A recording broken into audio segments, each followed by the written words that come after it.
आज हम बात करेंगे वाइल्ड लाइफ प्रोटेक्शन एक्ट 1972 पर। वन्य जीव संरक्षण सुरक्षा अधिनियम 1972 है क्या ये, और इसे क्यों बनाया गया, इसका मुख्य उद्देश्य क्या था। तो वाइल्ड लाइफ प्रोटेक्शन एक्ट जो बनाया गया, ये 1972 इसलिए कहा गया क्योंकि इसका निर्माण जो किया गया था 1972 में किया गया था, 9 नवंबर 1972 को। तो इसलिए, और ये वन्य जीव जो सुरक्षा अधिनियम है, इसका निर्माण 1972 में किया गया, इसलिए इसे शॉर्ट फॉर्म में हम WPA भी हम बोलते हैं, वाइल्ड लाइफ प्रोटेक्शन एक्ट 1972 भी हम इसे बोलते हैं। इसके मुख्य उद्देश्य क्या थे? इसके मुख्य उद्देश्य थे conservation of wild life, prohibition of hunting, protection of wild life habitats, regulation of wild life trade.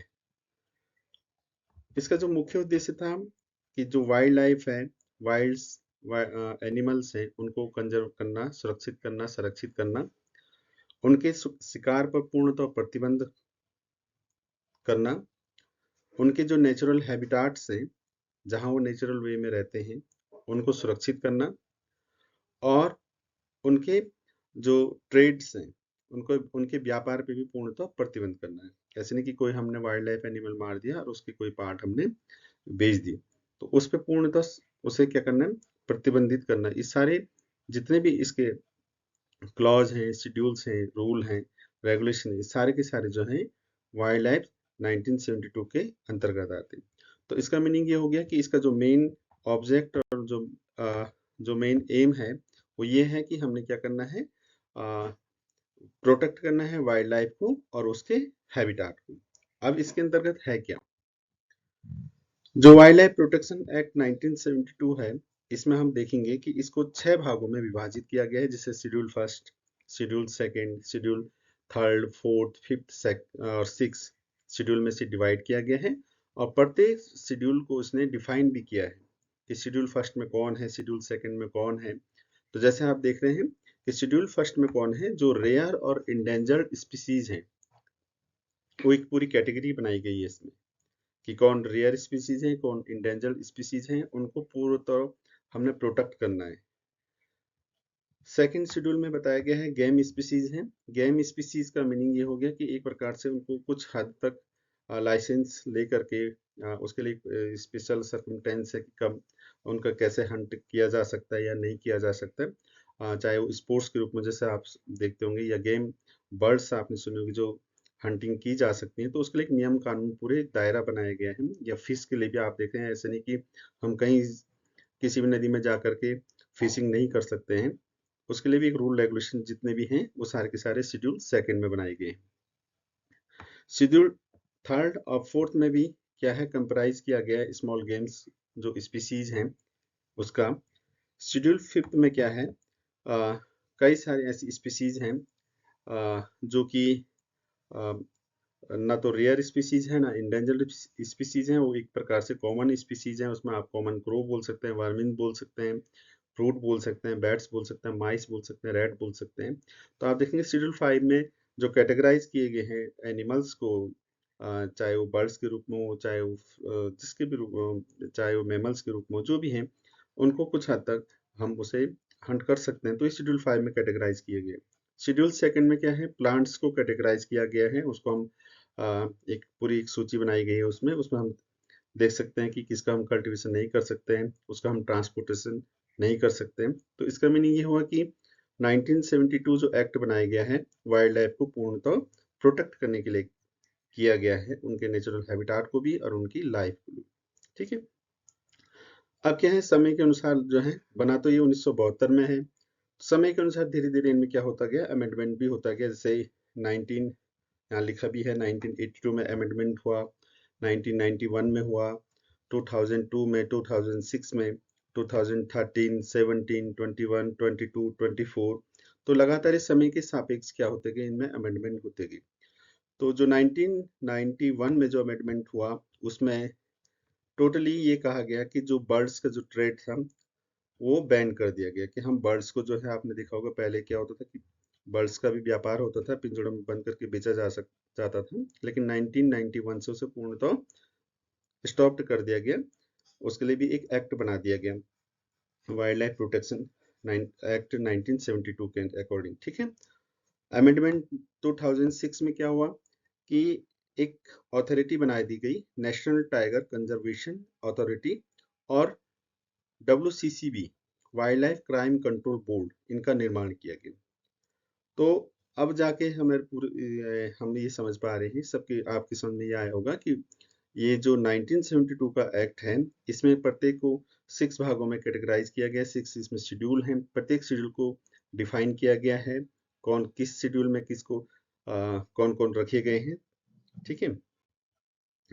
जैसे इसमें कई सारे फिर सेक्शन भी बने, प्रत्येक शेड्यूल में आप देखेंगे जब इसका हम सेकंड पार्ट बनाएंगे तो प्रत्येक शेड्यूल को एक एक करके हम डिफाइन करेंगे। तो उसमें सेक्शन बनाए गए हैं, जैसे सेक्शन 2 में जो है डिफाइन किया गया है एक पर्टिकुलर पर टॉपिक को कि किसको हम क्या कहें। जैसे 5th नंबर पे आप देखेंगे अगर, तो उसमें लिखा है कैप्टिव।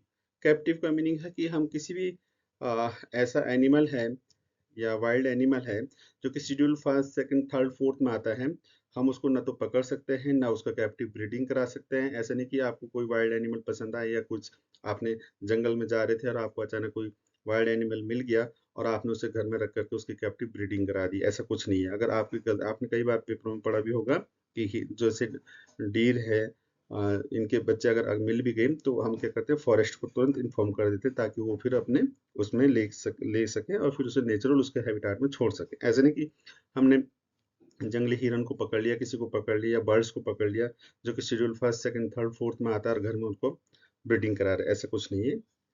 ये पूर्णतः प्रतिबंध है इस पे, ठीक है। सेक्शन 2 के ही 16 में 16 जो पॉइंट आप देखेंगे वहाँ हंटिंग को समझाया गया कि किस हंटिंग का क्या मीनिंग है, शिकार का क्या मीनिंग, कि किसको हम हंट कहें। तो इसके अंतर्गत कहा गया किलिंग, उसको मारना, चाहे हम मारने का प्रयास करना या बिल्कुल मार देना या पॉइजनिंग करना। कई बार हम देखते हैं कि कुछ लोग क्या करते हैं, जहर डाल देते हैं खाने में ताकि जो एनिमल्स है रात को आए खाएं और मर जाएं। तो ये भी एक प्रकार से पूर्णतः हंटिंग के अंतर्गत आता है, ठीक है। कैप्चरिंग, उसको पकड़ना, उनको ट्रैप्ड करना, जाले लगाना। आपने देखा होगा कई जगह हम सुनते भी हैं कि उनको जो जाल लगा करके वाइल्ड्स जो एनिमल्स उनको पकड़ रहे हैं, ये भी पूर्णतः प्रतिबंध है, ऐसा हम कुछ नहीं कर सकते हैं, ठीक है। ये सारे के सारे जो कैटेगराइज की गई, ये भी आप जो है वाइल्ड लाइफ प्रोटेक्शन एक्ट जो है 1972 के अंतर्गत आप जो है बंद भी हो सकते हैं। इसके कई सारे क्या रूल हैं, क्या इसके और नियम कानून है, इसको सेकंड पार्ट में बनाऊंगा, अभी केवल इसमें डिफाइन कर रहे हैं, ठीक है। और ऐसा भी नहीं है कि आप जो है उनको इंजर कर, आप पता चल रहा था आप कहीं जा रहे हैं और आपने जो है एकदम उनको इंजर्ड कर दिया या डिस्ट्रॉय कर दिया, उसके किसी भी पार्ट को, उनके नेस्ट को डिस्टर्ब डिस्टर्ब कर दिया, डिस्ट्रॉय कर दिया, एग्स को डिस्टर्ब कर दिया, या किसी ऐसे बर्ड्स को आपने बर्ड्स के एग्स को आपने या नेस्ट को आपने डिस्टर्ब कर दिया, डिस्ट्रॉय कर दिया, जो कि शेड्यूल 1 2 3 4 के अंतर्गत आते थे। ये सब जो है अपराध एक प्रकार का, ठीक है। 20 वाले पॉइंट में मीट को बताया गया है कि किसको मीट कहा जाए, या कौन के मीट के अंतर्गत क्या क्या पॉइंट आएंगे। ब्लड भी हो गया, वो भी एक प्रकार का उसी के अंतर्गत आएगा। बोन्स हो गए, न्यू हो गए, एग्स हो गए, सेल हो गए, फैट हो गए, फ्लैश हो गए, चाहे वो उसके साथ स्किन हो चाहे विदाउट स्किन हो, या उसका कच्चा मीट हो गया या उसको पका करके हुआ हो गया, ये कैप्टिव जो हमने एनिमल्स को पकड़ रखा है, ये सारे के सारे जो है पूर्णतः इनके इनको ये सारे के सारे जो हैं एक प्रकार के इन पे पूरा प्रतिबंध है, ये हम कुछ भी नहीं कर सकते हैं। तो क्लियर ये हुआ होगा कि वाइल्ड लाइफ प्रोटेक्शन एक्ट जो है, हम क्या इसके अंतर्गत ये कहा गया है कि जितने को भी वाइल्ड एनिमल्स कहा गया है, चाहे वो वेजिटेशन के रूप में हो चाहे एनिमल्स के रूप में हो, हम उनको हंट नहीं कर सकते हैं, उनके नेचुरल हैबिटाट को डिस्टर्ब नहीं कर सकते हैं, उनको हम एक प्रकार से गिफ्ट में भी एक दूसरे को नहीं दे सकते हैं। जैसे उसको एक ट्रॉफी शब्द कहा गया, ऐसे नहीं कि कोई वाइल्ड एनिमल की स्किन आपने किसी को गिफ्ट कर दी, या किसी को नेल्स दे दिए उसके, या उसके हेयर दे दिए, या उसके हॉर्न दे दिए, एग्स दे दिए, मस्क दे दिया। ये सारे के सारे जितने भी हैं, ये इसमें इनको पूर्णतः प्रतिबंध लगाया गया है, आप ये सारा काम नहीं कर सकते हैं, अन्यथा क्या होगा, इसमें आपको कानूनन सजा भी हो सकती है। तो सेकंड पार्ट में हम बताएंगे कि इसमें क्या क्या प्रावधान किए गए हैं, इसमें कौन कौन से रूल हैं, कौन किसी की जैसे अगर हंटिंग हो गई या कुछ हो गया तो उसमें क्या क्या प्रावधान है, कितने साल की आपको सजा हो सकती है या कितने की आपको पेनल्टी पड़ सकती है, इस पर हम बाद में बात करेंगे सेकंड पार्ट पे, ठीक है। और वाइल्ड एनिमल्स को भी क्लियरली उसने क्लेरिफाई किया है, जस्टिफाई किया है कि जो भी अपने वाइल्ड नेचर में या नेचुरल हैबिटाट में पाया जाता है वो सारा का सारा वाइल्ड एनिमल्स के अंतर्गत आएगा, चाहे वो एनिमल्स के परिप्रेक्ष्य में हो, चाहे वो वेजिटेशन के परिप्रेक्ष्य में हो। तो ये था वाइल्ड लाइफ प्रोटेक्शन एक्ट 1972। और इसके सेकंड पार्ट में हम देखेंगे कि इसमें अपराध में किस श्रेणी में क्या क्या आते हैं, और हंटिंग एनिमल्स कौन कौन से हैं, या किस परिप्रेक्ष्य में एक लाइसेंस जारी किया जा सकता है किन किन एनिमल्स को, जिसे हम गेम बर्ड्स हम बोल रहे हैं या गेम स्पीसीज हम बोल रहे हैं। और अगर गलती से या जानबूझकर अगर हम किसी भी वाइल्ड एनिमल को किसी भी प्रकार से क्षति पहुंचाते हैं या हानि पहुंचाते हैं, मारते हैं या हंटिंग करते हैं, तो उसमें क्या क्या कानून आपको क्या क्या आपको सजा मिल सकती है, इस पर हम बाद में बात करेंगे। Thank you.